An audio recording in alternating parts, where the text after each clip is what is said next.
So in the last video, I set up a Carabc unit in my Ford F-150 that pairs with the Ford Sync 2 system and utilizes the onboard infotainment screen.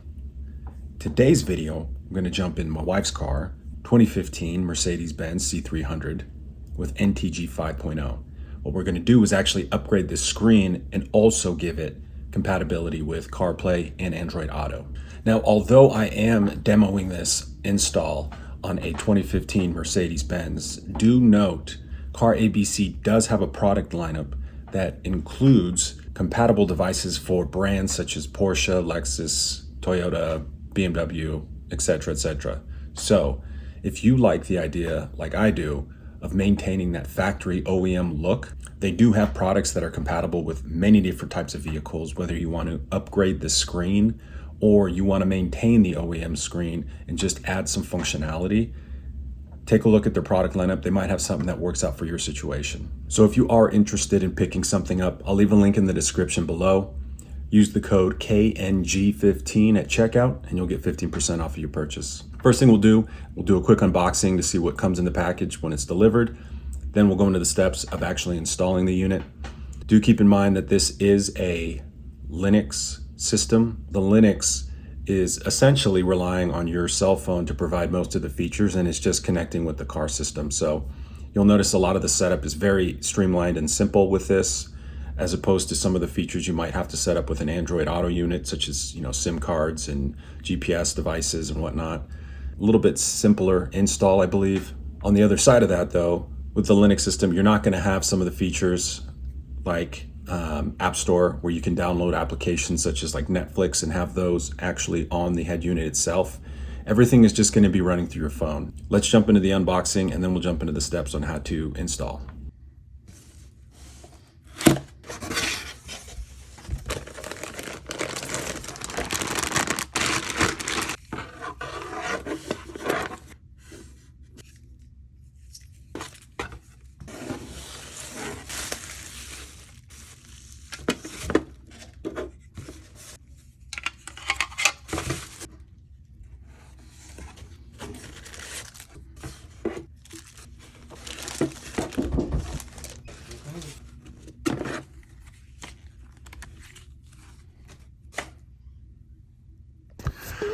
All right, so first thing we're gonna do, pry up this center speaker grill up on the dash using our trim tool.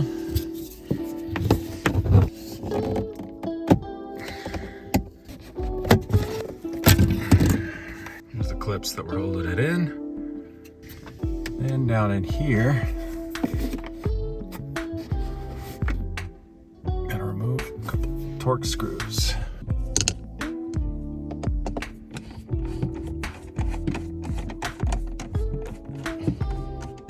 Once I got this thing very loose, so I didn't have to fully remove the screw because I thought I was going to have to, but I guess it just kind of unlocks it once you get that screw removed. And then I was able to pull the screen out.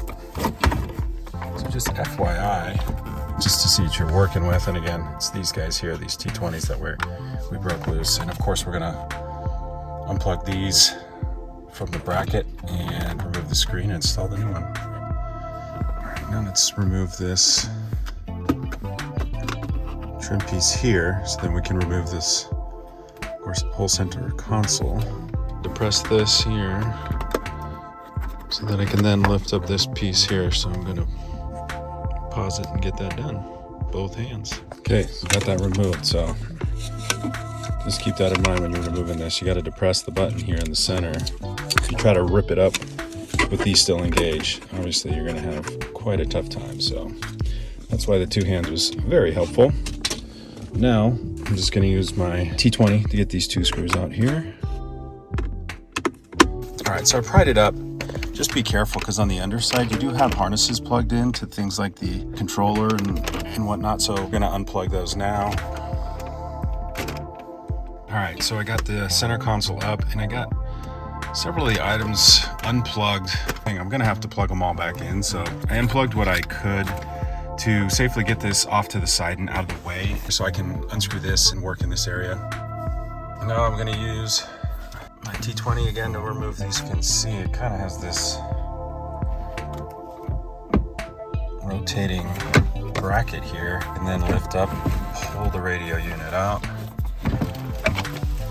and expose everything else that I need to swap out and replace with my new electrical harnesses. So I'm gonna unplug some of these guys in the back. First starting with this large one here on the left, on the driver's side here. This, and I'm gonna need 2 hands.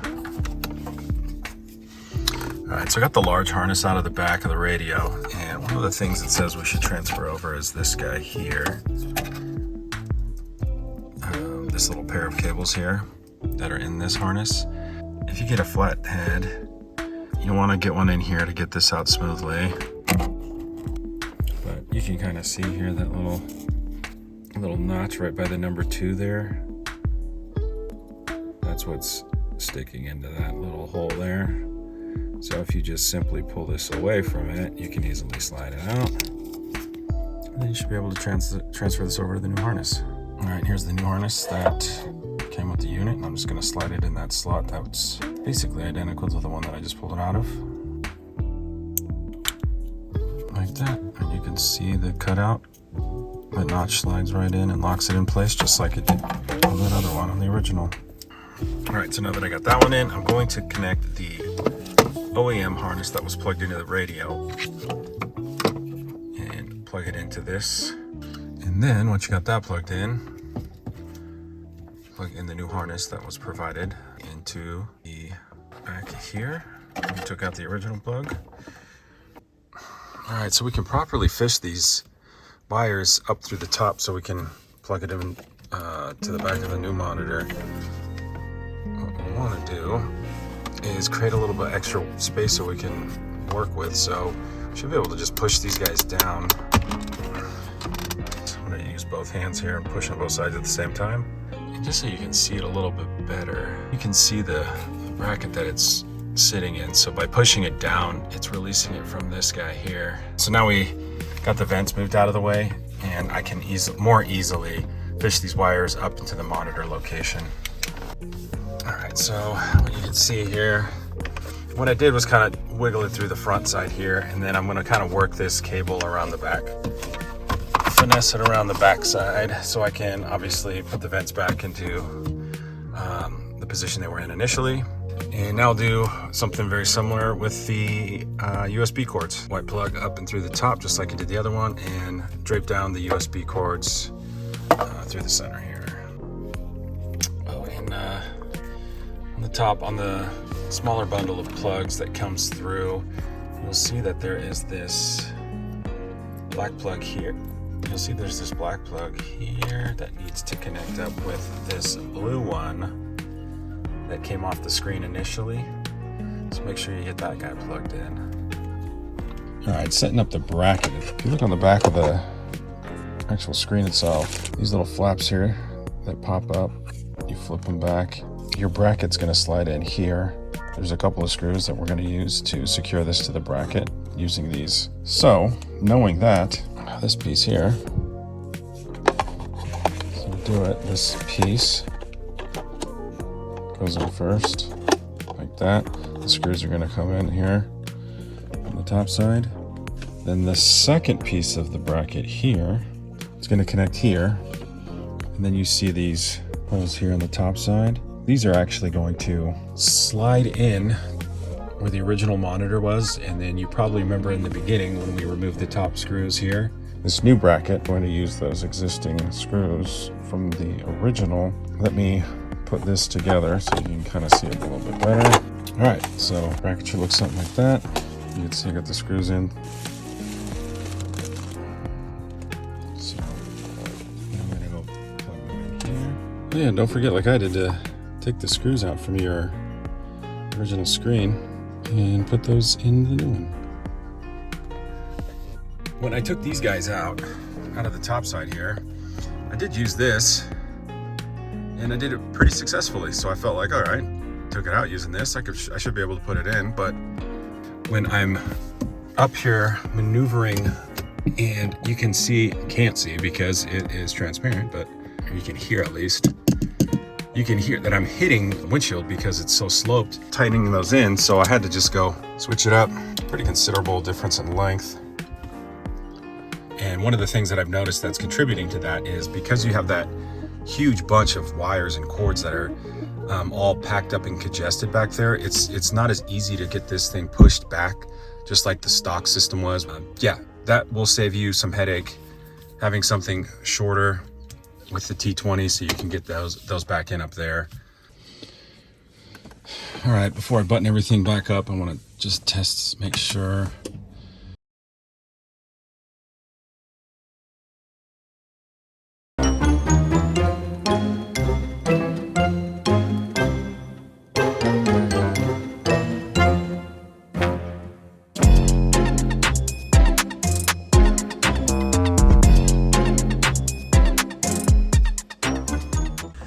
I'm really liking the new screen install, but before we hit the road, there's a couple things in the setup that you will have to do to make sure everything's functioning properly. So let's jump into those steps now.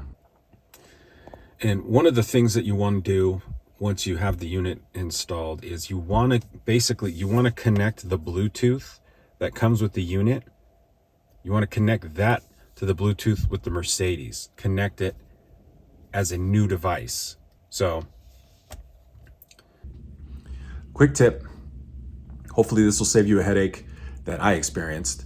So if you first turn on the system and you notice that the Mercedes-Benz system is not loading up on that 3/4 of the screen where it should be, check out this tip. Hopefully this will save you, like I said, some heartache so you don't have to disassemble things and double check plugs and whatnot like I did.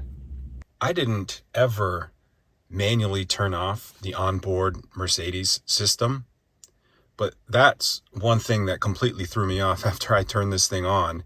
And I was trying to figure out why in the heck this half of the screen, or 3/4 of the screen, is just blank, where it should have the default Benz system, the NTG5 should just be showing right there. So I didn't even think that I had to turn on the Mercedes system. So doing that, it'll boot up and then you'll have NTG5 just showing as it should. So don't make the dumb mistake that I did and, have to rip everything back up, double check your plugs, and it could be something just simple as that. And then, just like you were to set up a new device on here, Bluetooth audio devices, and you're going to want to search right at the top. Search for audio devices. And then once you start search, you should be able to identify your Bluetooth transmitter. Select that. You can see that I'm already in my audio devices list. I already have it up, Bluetooth transmitter. Now you can use Bluetooth through that. You can use your wireless CarPlay and everything will, play through the speakers just like a Bluetooth would. So make sure you get that set up. Let's switch between NTG5 and the new car ABC head unit. You basically, you've seen me probably do it already, but you just touch on this OEM car info. It'll take you back to the main Mercedes-Benz NTG5. And then if you just touch the screen anywhere, it'll jump back over to the system. So in case you didn't pick up that. And some setup that you'll want to do. First, since it's one of the first things up, you want to make sure that you have CarPlay on if you're choosing to use CarPlay. CarPlay and Android Auto can be used. Then you'll also want to make sure that we scroll down to the car settings. And mine was a NTG 5.0, so the regional car screen resolution. You want to make sure you have that set up properly. Make sure that that's in place. And then your reverse settings. This was another thing that you'll want to make sure you get set up. I'm using the default factory camera, so you want to make sure that you have that camera type selected right here. So the original camera. If you have aftermarket camera selected, which I believe was the default when I first turned this on, then your backup camera is not going to work. It's just going to go to a blank screen. So I lost audio on this one, but I just wanted to basically go over the menu items. So the first one's the OEM car info, which takes you back to the NTG 5.0 screen for Mercedes. CarPlay, pretty straightforward, takes you to the CarPlay screen. If you have an Apple device, you're familiar. Android Auto, that's basically the Android variant of CarPlay. So if you know what CarPlay is, Android Auto is the Android version of that for those devices and vice versa. HiCar is apparently some type of feature for Huawei phones, which I don't even know if you can still get those in the US market, but apparently that's a feature that they have available specifically for those model phones, and it has that feature integrated on here. So if that's relevant to you. AutoLink is a feature that lets you mirror to your screen if you have an Android device. AirPlay is similar, lets you AirPlay if you have an Apple device. So AutoLink is Android's version of screen mirroring for this, and then AirPlay will be the Apple version for screen mirroring. USB, if you have specific media on a flash drive, you can plug it into one of the USB ports that was provided and play the media. I don't know if people still watch, movies or listen to music playlists through that media source, but you have that feature available to you here. Bluetooth, straightforward. It lets you connect to Bluetooth on the car. It shows you the list of items that are connected to Bluetooth. BT Music is Bluetooth music, so they have a feature for a internal player, basically, where you can Bluetooth and play music through that as opposed to using the Ben system. And then lastly, they have setup. So that's where we do our settings and whatnot for the vehicle. All right, guys, so that's the install. I did want to note that I reached out to Carabc and got some clarification on the boot up screen and the standard wallpaper that's on there. And unfortunately, we can't modify those, so what's there is there. As long as you can manage with that, Cork, wifey can manage, so that's what we're gonna deal with. If you guys do want to pick one up, like I said, I'll put the link in the description below. Code KNG15 at checkout will give you 15% off if you're interested. And also just wanted to say too, I'm not planning on doing CarPlay units in every single video. I did just pick up a catch can, so maybe I'll do a quick video on that next. But other than that, let me know what you guys think in the comments. Let me know if you have any questions. Otherwise, I'll see you in the next video. I know that there's a way to make things better.